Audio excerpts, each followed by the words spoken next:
And I think it's a scary thing as well. Like, I think through my personal growth journey, like, it gets so bad before it gets any better. Yeah. It really does. And I think most people tend to be, again, I'm speculating because I don't know, but I think most people tend to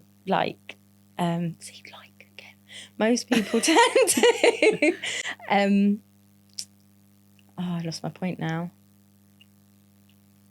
Most people tend to avoid that and just kind of try and pretend everything's okay. Yeah. Find ways to escape it. Yeah, really. of course. And like fake it till you make it sort of thing. Yeah. Like everyone puts on. That's why they say, isn't it? What's that saying where like the loudest person in the room is like the most insecure or something like that, isn't it? For that.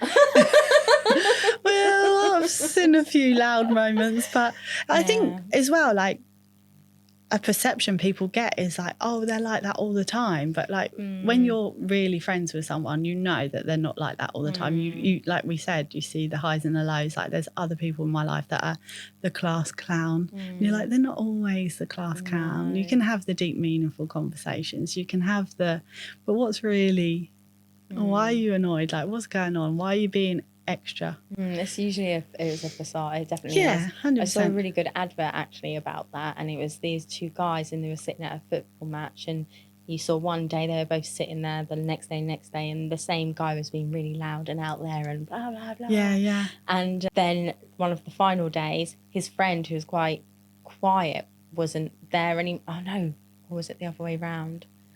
I think I know what you mean. I've seen similar. Because actually, even though it usually... it's the most obvious one that's struggling. It's not always. That's exactly it. It's not always the most obvious answer. Yeah. And I think that ties into kind of that growth mindset. If you're able to kind of look outside of that box and look at things in a different way, then, it does start to become clearer, I think. Yeah. I think for me as well, like...